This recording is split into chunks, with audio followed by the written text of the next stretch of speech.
everybody, it's Dreja here. Welcome back to my channel. This is the third video now that I'm doing. Yes, it's another sit down video, but I like doing these videos, and like I said, I can only do these videos when I'm feeling good, and I'm feeling good, pretty good today. My back's hurting a little bit, but again, it's 10:30 at night and I'm doing another video. You should see my setup.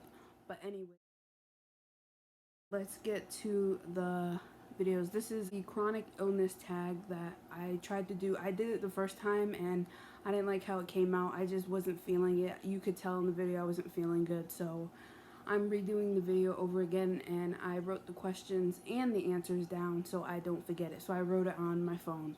So let's get to the first question. What illnesses do you have? So I have 6 different illnesses. My first illness is Pseudotumor cerebri, or IAH, idiopathic intracranial hypertension.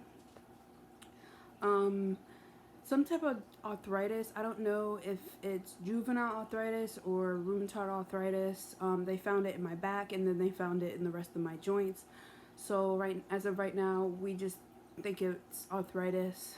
So chronic pain, fibromyalgia, chronic ear infections, anemic, and SPD, sensory processing disorder. Question number 2, when were you diagnosed?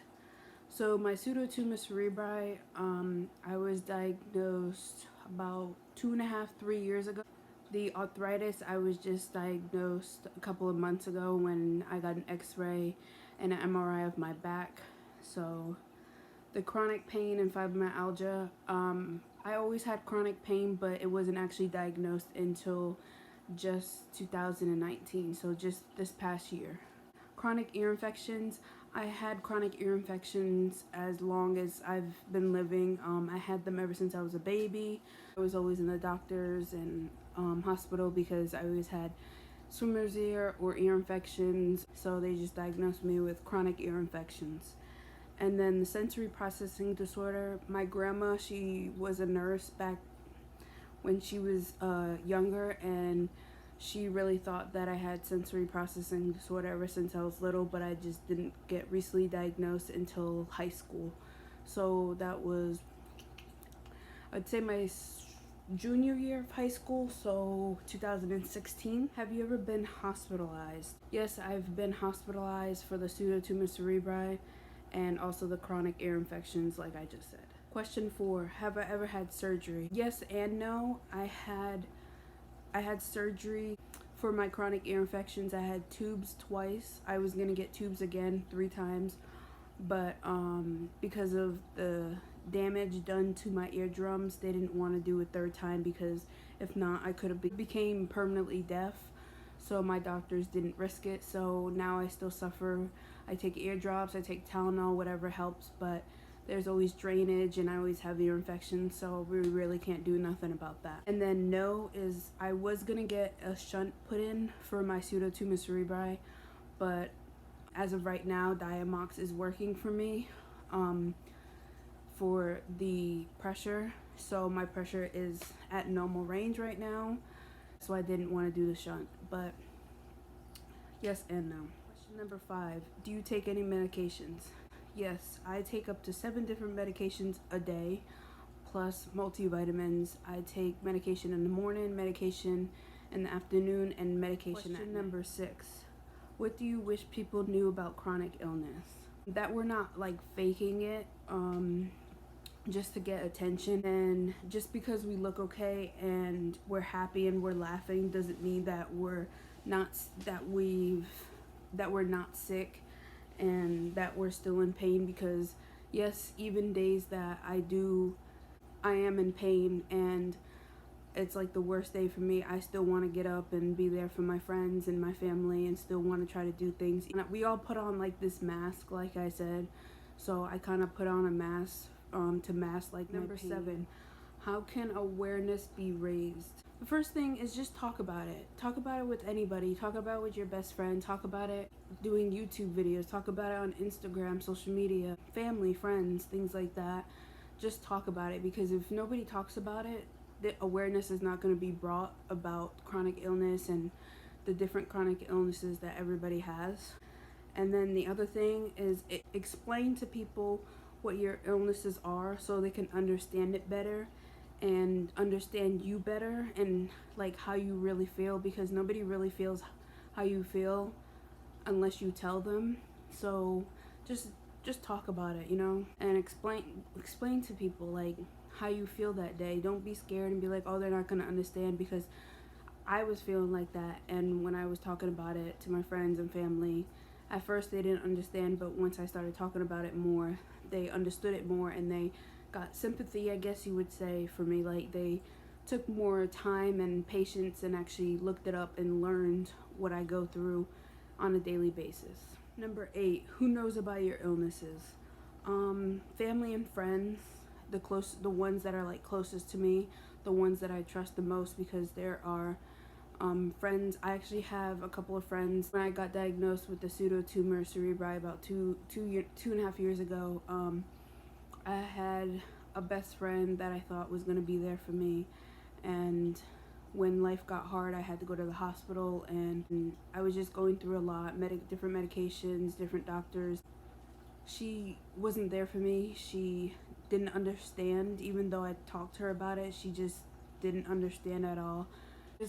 Just watch out who you tell, and make sure that they are there to support you and not bring you down. Question number 9. How do your illnesses affect your life daily? I can't do things that I really loved to do before I got sick. And the other thing is brain fog. Like my mom was just talking to me about it today. She was talking about it with my stepdad about brain fog, and I don't know if it's just brain fog. Like you think about what you're talking about and then all of a sudden your brain just you forget it. So my mom was talking about it today about it with me. She was like, you're so bad at forgetting and trying to remember stuff. Yeah, brain fog is a serious thing. Question 10. If you could tell the medical community one thing about your illness, what would you tell them? Just because you can't see it doesn't make it any less real than a visible illness. And we all struggle, no matter if it's a visible illness or invisible or chronic illness. We all suffer the same.